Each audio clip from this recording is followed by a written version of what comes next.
Yeah, good morning, good afternoon. It's still the morning, actually. It's awesome to be presenting to you all today. I'll be presenting on image optimizations in Drupal, focusing mostly on responsive imaging today.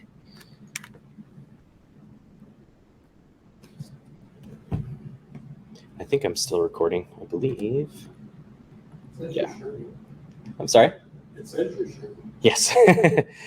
Oh, cool. My name is Philip Steer. I'm a senior developer at Atten Design Group. I'm currently based here in Denver, Colorado. I've been a developer with the Drupal community for over 10 years now. That's crazy to think of. I'm an Acquia certified Drupal developer. I am currently the secretary on the board for the Drupal Colorado nonprofit organization, and you can reach me at philip@atten.io.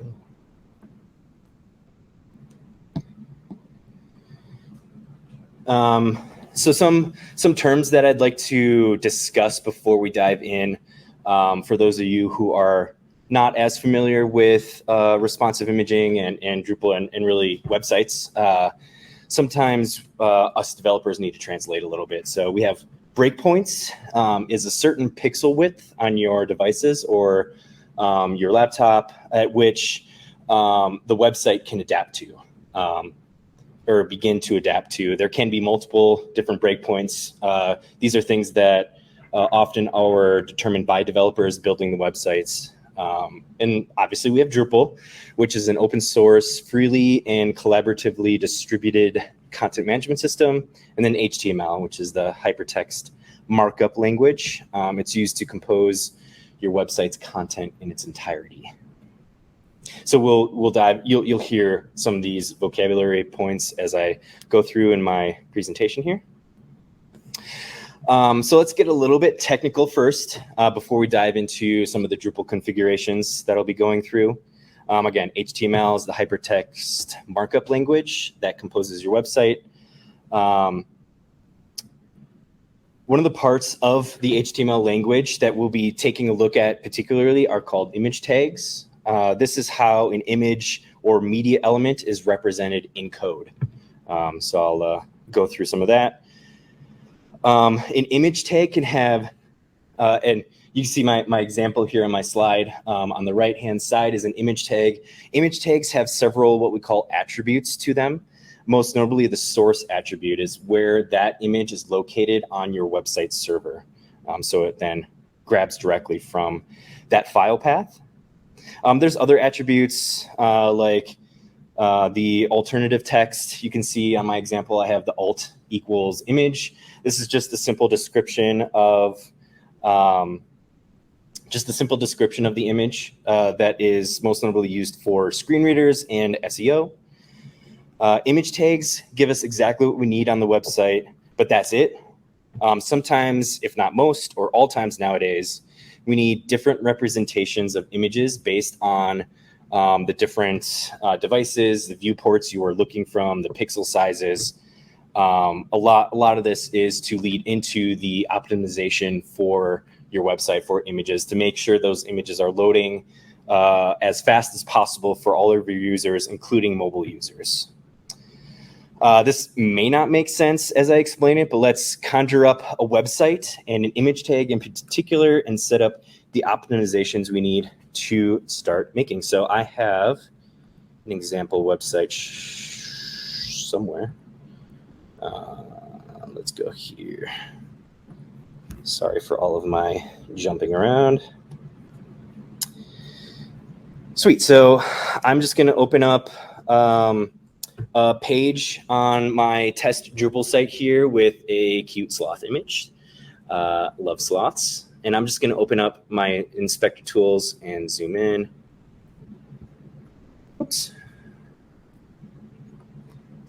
So here you can see that image, the image on this page as represented in code as in the HTML. You can see here's that source attribute that tells me where that image is in the scope of my website so that I can find it and then load it. Some other attributes are width, height. You can see that there's the alternative text, the cute little sloth here.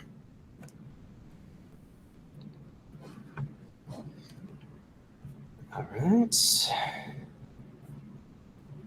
Going back to my presentation. Okay, cool. So now we get into, that was just a very simple example of what an image looks like on a website, what it looks like in the code. Now we jump forward to presenting to HTML5, where we start to introduce what we call source sets. Image tags can now incorporate responsive means to switch images at certain breakpoints, like I had defined at the beginning. This is done with the source set attribute. So you can see in my image example, there is now a source set attribute, which defines, again, what image you are pulling into the website, and then also at what breakpoint you're pulling that image in. So you can see in my image tag here, the example has 320 width, that's 320 pixels width-wise. That's pretty common for like a mobile device, all the way up to 800, which is fairly common for a tablet, and then 1200 is desktop and above. I'm gonna again with that alt tag here. And then to further our exploration of image optimizations, we are now introducing a picture tag, a picture element. The image tags are great, but I do want to take this step further and actually curate out different resolutions of images, different sized images, or even different images altogether. We can do that with the picture tag element. And the great thing about Drupal is that it's going to format all of this for us. I just need to set the configurations in Drupal, and then Drupal will print out this picture tag to the HTML to the website, essentially. We'll be focusing on the picture tags in particular as I go forward in this presentation.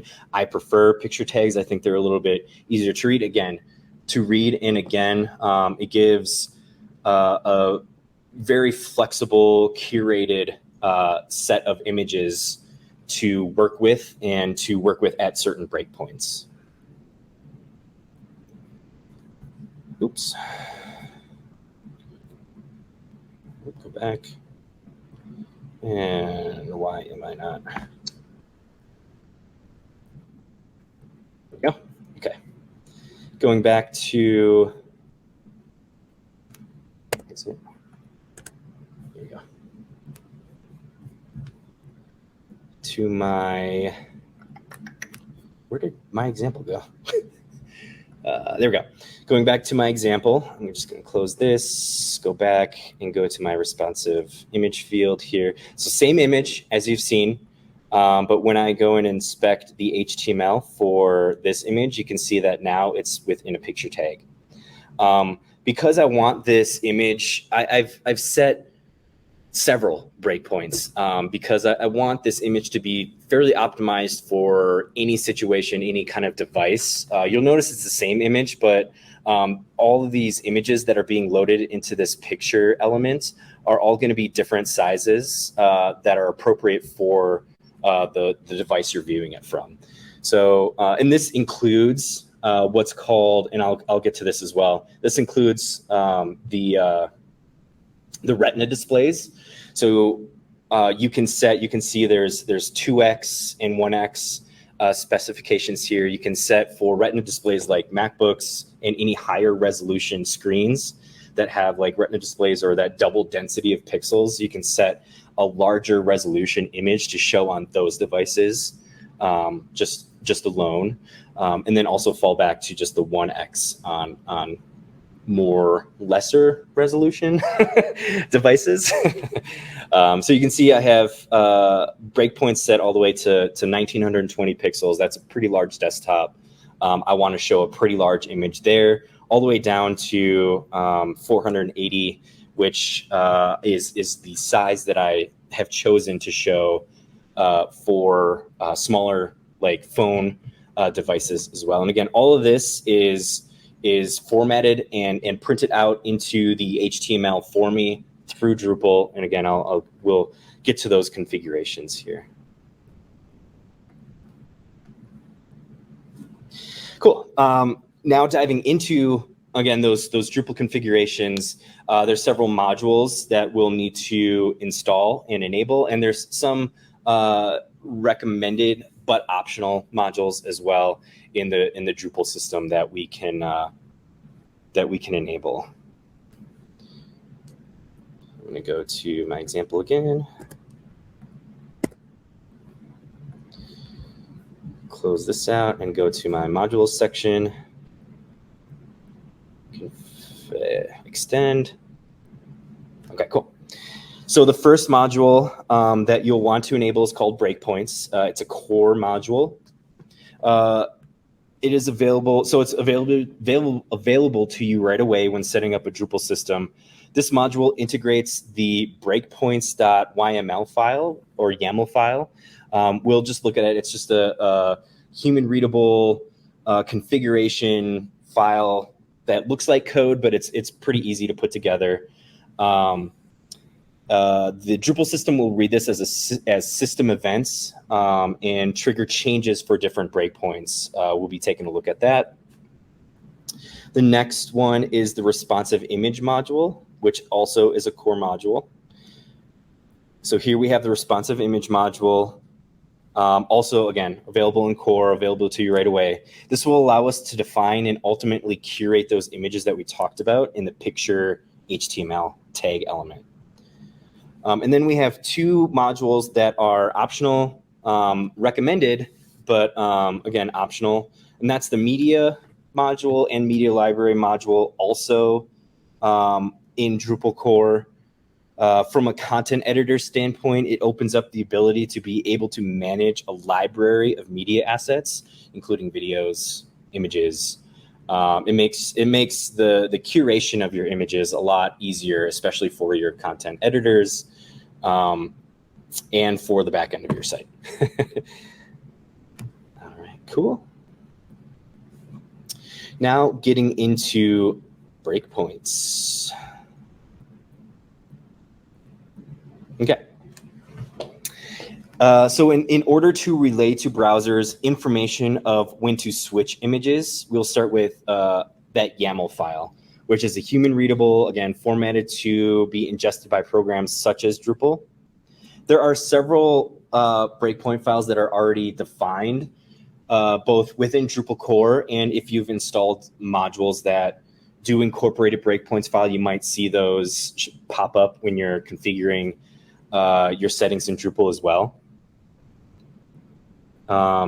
I have put together a custom YAML file for my site, my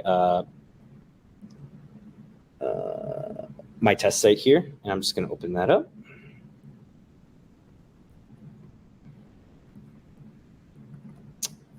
If my code editor will let me.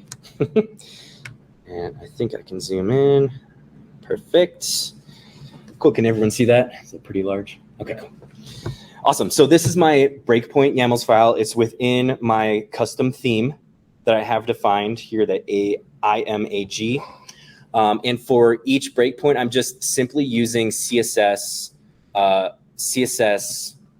arguments for the media query. So I want all device types with a minimum width of 480 pixels to receive wherever the setting I apply to. I want the images to apply to this setting, and I'll get into Drupal and we'll see where this gets applied. But you give it a label, a weight, and then here are those multipliers. Again, these are for the Retina displays, the high pixel density displays. I think there's even 3x now. I haven't messed around with 3x, but this is where you'd list the multipliers. And essentially we'll see two options then when we get into Drupal. I've defined this is the set of breakpoints that I like to use personally, 487, which covers 480 and really below. If I set a default image as the smallest image in Drupal, then there won't be any breakpoints applied. So I usually set the small one for 0 to 480 pixels, then 480 and up to 768 covers a lot of phone devices and smaller tablets. medium is tablets and above, large is usually smaller desktops and above, and extra large, we get into the larger desktop displays and stuff like that too. So I will go through some of that. Ultimately, when defining breakpoints, you want to keep these image styles simple, because Drupal will be generating an image for each of the image styles that you apply to an uploaded image, and I'll show you that. So if I were to upload an image, a high resolution image that gets all of these breakpoints applied to it and ultimately has all of these breakpoints in my HTML picture tag, Drupal will generate an image per image style. So even though I'm uploading a high-res image, Drupal is then translating that image into a 2x large image, also an extra large image, also a large image. So you'll have, what, five images that Drupal creates for you based on the one image that you do upload. So I do recommend keeping this as simple as possible so that you are not generating a lot of images just off of one image upload. And again, we're using CSS media syntax here. If you're not familiar, it's a pretty simple argument to learn. Again, there are several different types of devices that you can be applied here. I generally stick with all. And then you just specify a minimum width for your device sizes, and then the pixel size. Cool. Going back to my presentation.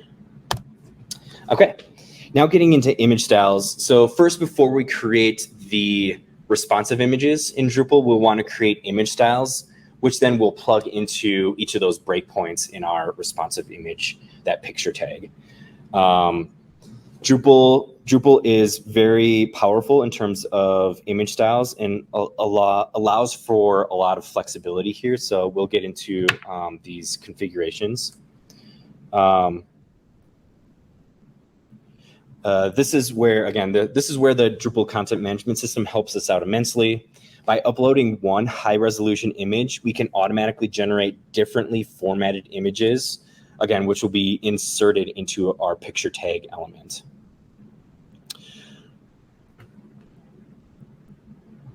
Okay, cool. I've put in my slide here just some of the configurations that I like to use in Drupal, and these are more for like dynamically displayed images. If I am uploading or putting an image within content that doesn't necessarily need a restriction on height, I call these dynamic image styles, so that I'm really just restricting the width and letting the content editor do what they want with the height. And Drupal will then scale the image appropriately and then create the image based on your image style. So if I go to my example,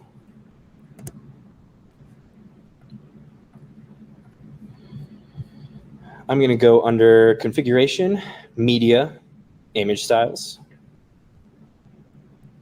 And I've named several accordingly. So I like to use the small, medium, large naming paradigm. I know that doesn't always work, but if I stick with this throughout the entirety of the project, it works really well for me.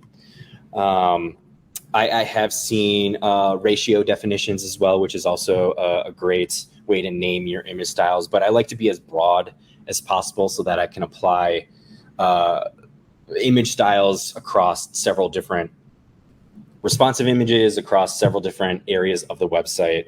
I try and stay as broad as possible. I also have defined several image styles that have a fixed height.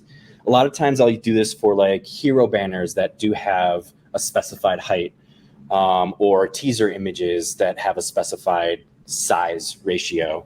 I do get into, in my next presentation about image optimizations, I get into cropping, which also helps with a lot of these fixed height situations. I will just be going over the dynamic, what I call the dynamic sizing right now. So if I open up my 2x large image, I'm having Drupal scale create an image that is scaled down to 1920 pixels. If I just edit the scale effect on here, I see that I'm only letting Drupal adjust the width, not the height. And again, this is according to all of my breakpoints that you saw that I defined. So I have extra large image styles, small image styles, medium, large, and 2x large.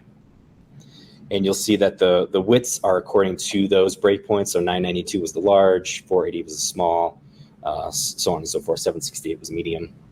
I like to stick to whatever I define in my breakpoints file. I generally define in my image styles themselves.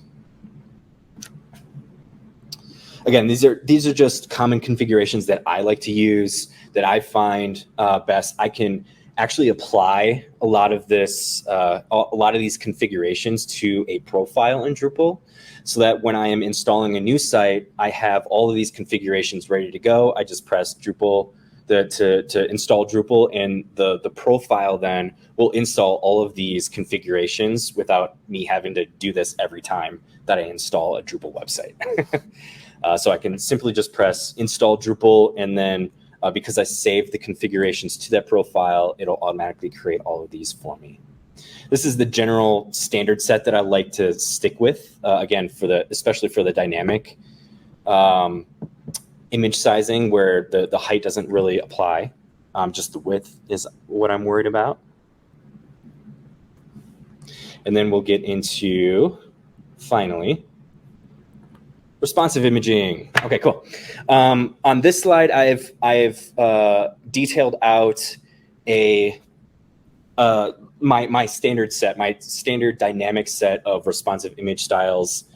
As you can see, it's kind of in a sloping paradigm here, going from dynamic full width all the way down to like a 4th column size. So if you're thinking of a 4-column content area on a website, you're thinking about one of those columns fitting an image into one of those columns.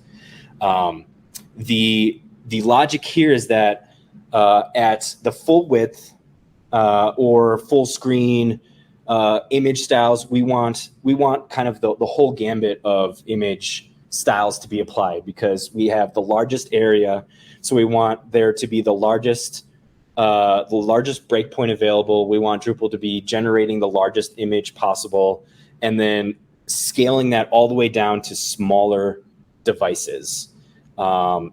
Where in comparison, the 4th column is going to be a smaller image always, right? It's always going to be a pretty small image, even on desktop. It's in that one sliver of a column. All we really need to do is define the small image, because again, it's always going to remain small. It's going to be in that 4th column. As you get down to mobile devices, it's going to remain small. We don't need to be defining 2x large images for such a small image anyways. So then in between all those, we have the 1/2 column, 3rd column, and full container as well. Container is usually within a container. As you size up your screen, the image will stay within a certain parameter, a size parameter.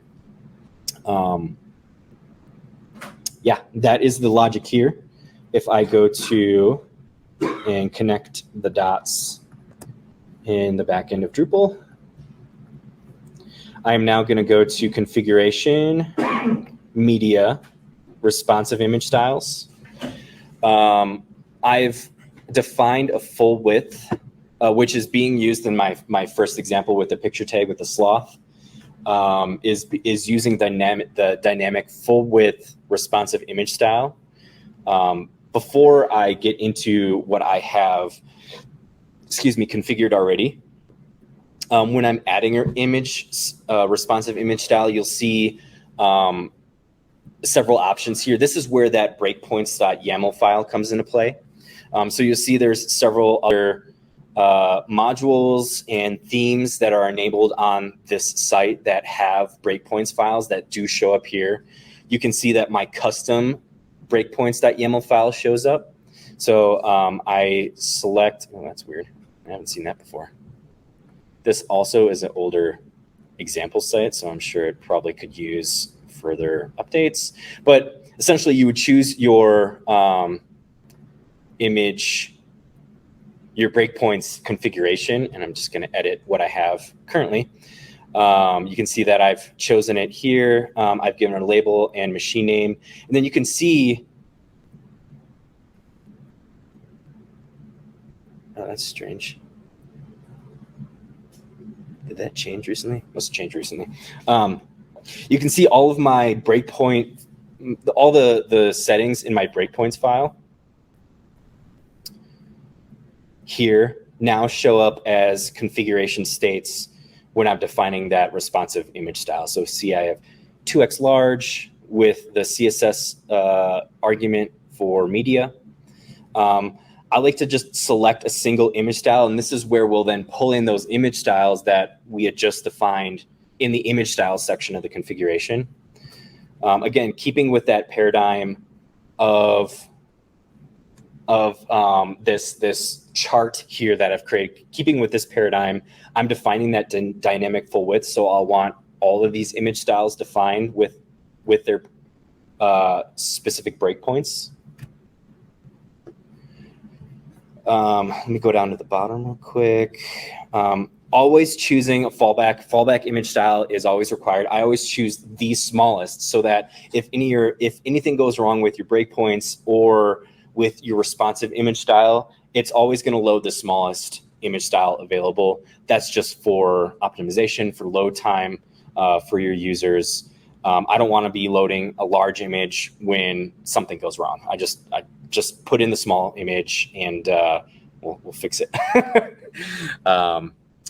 But as you can see, as I scroll up, I have it starts off in the configuration here with the pixel density. So you'll see 2x and then 1x of the same size. So 1x small and 2x small with a minimum width of 480 pixels. I'm going to select an image style. Generally for the double density displays, I like to bring in the next largest image style. So for small, I'll bring in the medium image style that I selected. Again, double density, I'm afforded a little bit more in terms of resolution and load. So again, I'm choosing medium for small devices, 2x small devices, while the 1x gets the appropriate image style, which is small in this instance for small. Again, going all the way up, 2x medium, loading in the large, going one step up all the way. So medium gets medium, just 2x large gets, large gets extra large, large, all the way up to extra large, all the way up to my 2x large, right? Which is 1920 and above, which in this case, I only have a 1x. The pixel density is only 1x. This is a pretty large image anyways. I'm going to be loading in the same image, whether it's Retina or not. It's going to be high quality, high resolution regardless. So I don't set a double density for that, for my top breakpoint. All right. Cool. How are we doing on time? Got several more minutes left. Cool. Perfect.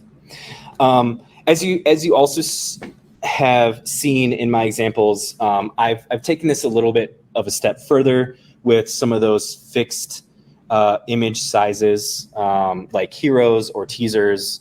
In that case, again, I'm defining the image styles based on my breakpoints file. Come on. The pop-out doesn't want to display for some reason. So for instance, hero images, header banner images, however you want to describe them, I have implemented a scale and crop option that will also scale and crop the image based on a width and height that I set. So in this instance, it's 1920 by 1064.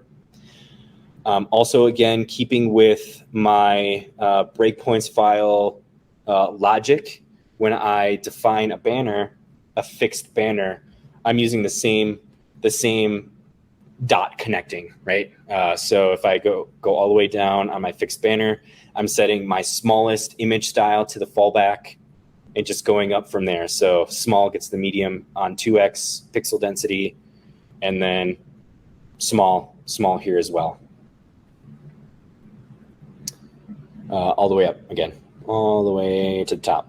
If I were to go back and do my fixed teaser, you can see that I only, again, that this is where that logic applies. This teaser is only going to be a certain size. I don't need it to be as large ever as a hero banner. So I'm only going to define breakpoints up to where I need it to be, which is 768 pixels, which at tablet sizes, I would expect that image to go kind of across the screen as the teasers, usually in 3 or 4 columns, start to stack on top of each other. Those images then get to be about the size of the screen itself. So 768 is what I generally set that at.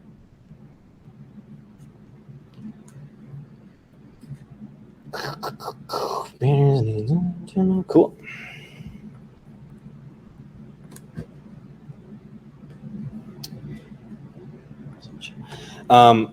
Getting into media entities, again, this was part of the optional but recommended, not required section of the presentation. And with Drupal and image optimizations, again, I like to use it because it offers content editors and the site and in general a means of organizing all of your media, including videos. So although you can set just straight image fields through Drupal, again, you can treat media like any other entity, like nodes, like taxonomy terms. We then create an entity reference to those images instead of just a straight image upload field.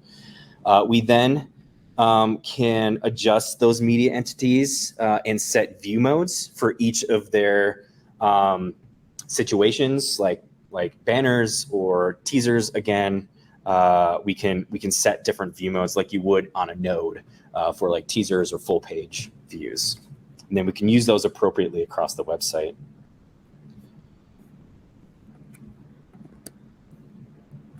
So getting back to my example, I have a responsive field test here. If I were to edit this page, and of course there's an error, we are live demoing, so that's bound to happen in my luck. That's okay. We'll just go to and configure the content type. So here I have a responsive image field. Again, it's just an entity reference to my image media type. If I were to go to my structure, this site needs help. Media types, I have an image media type enabled and am using here. And it also has several different view modes that I've set. Again, I like to set these based on those responsive image styles that I set. So you can see dynamic full width, fixed banner, fixed teaser. I am then, with this image field on this media entity, I'm then setting the format to responsive image and setting my responsive image style here.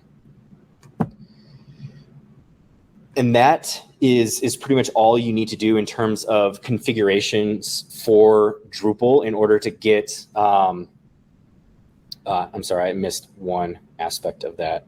So this is the media entity. I'm setting all these view modes, and then wherever I need that view mode to be set, I set appropriately. So I'm going into my article pages. This is my default full page. I'm going to set my image style to rendered entity and then select that view mode that I set on the image entity, the media entity. So you see this view mode relates to that image style that I set, that view mode that I set on the image itself, so that when this responsive image field gets loaded onto the page, it'll be loading in with the dynamic full width responsive image.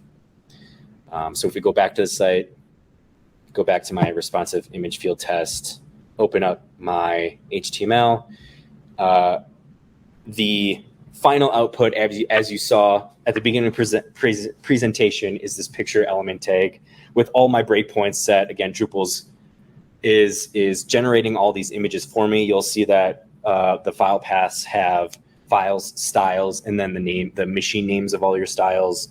That's how you know that Drupal is creating all these images for you, all through one image upload. I can now recommend to my clients, to editors, to upload high resolution images, because Drupal is now taking care of all of the image optimizations for me, including sizing down. I will, in another presentation, I get into further optimizations you can do to images in Drupal, including next gen image formats.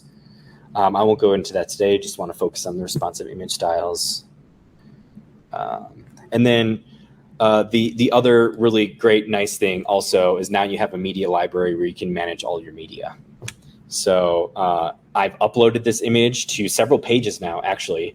Or not uploaded, but I've added this. I've uploaded it once, high resolution image, and then I've added it to several pages instead of having to upload it every time with just a simple image field. Now I have a central location where I can manage all of my media across my website. I can go into the image entity itself and change anything I need, including uploading an entirely new image if I need to. Don't often happen, but sometimes. So you're probably wondering, why? What is all this for? The best answer I can give is for optimization, to make your site load as fast as possible for any given situation. A lot of people nowadays are using phones to view websites, using tablets, getting away from desktop sizes. So you want to load in appropriate images that load quick, so they're not waiting for your website to load. So if I go to just my simple image field test here, and again, this is just a straight image tag using a straight image field. I'm going to go to my network and refresh. I can see my sloth image down here, and I always select it, and it always goes away. It's loading in at 765 kilobytes, which is the original. If I were to go back to the entity for the actual entity for this and look at the file size, is the file size that it got uploaded at. So 765 kilobytes was the image as it's coming in uploaded. Even this 765 kilobytes can take quite a while to load, especially if you're on network, you don't have any Wi-Fi. More oftentimes than not, this image will not load for you. And this is also true, again, for mobile devices. So if I switch, get rid of Drupal, refresh, let me put that back down. Still 765 kilobytes. Nothing has changed. Versus my responsive image.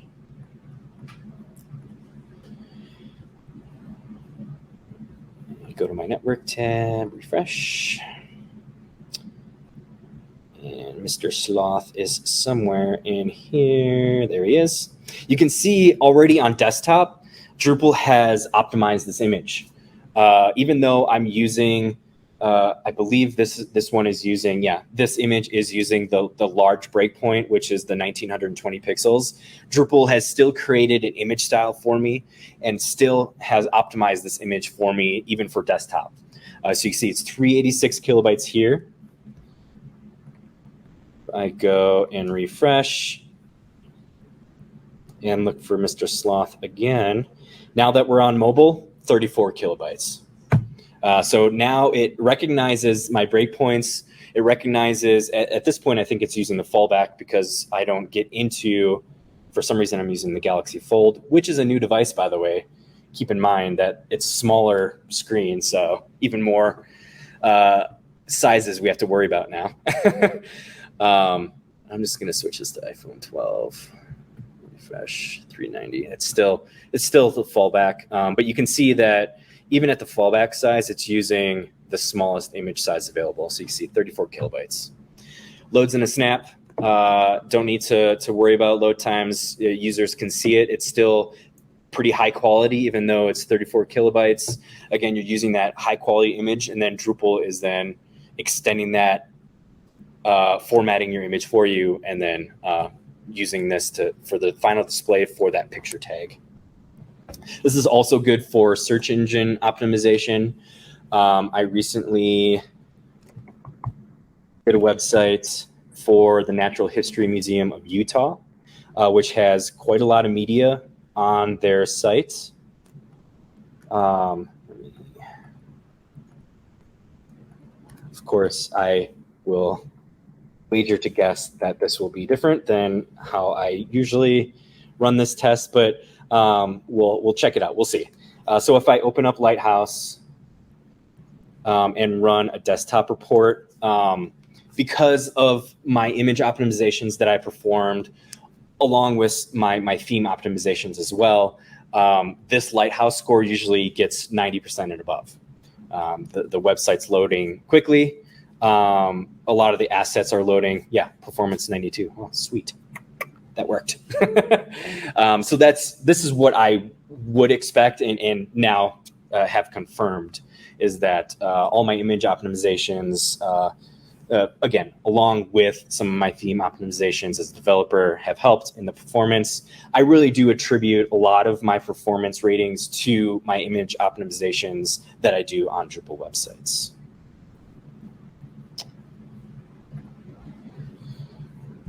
Perfect. We did the performance check. Okay, cool. We're almost at time, aren't we? About a minute away, maybe. Is it 9:50 or 9:45? So I'll just breeze through this real quick. So through the Drupal Media Management System, we've built a way for Drupal to build a responsive picture element for us.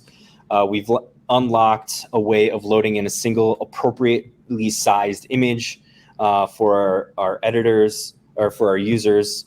And it's all in one place for our editors. Now it takes a fraction of time and resources to display an image within any given situation. Again, search engines like this, like Google, like these picture tags, and the responsiveness. You saw the Lighthouse reports also reflect the efforts that we have put in. Again, as I've mentioned, there are several other presentations to come. I give these presentations as well through Atten. Atten weekly does or biweekly holds a webinar. You can visit atten.io for the webinar schedule and look for my presentation coming up next. I believe the next one is image cropping. I also will get into next-gen image formats and then lazy loading as well. There's no poll, sorry.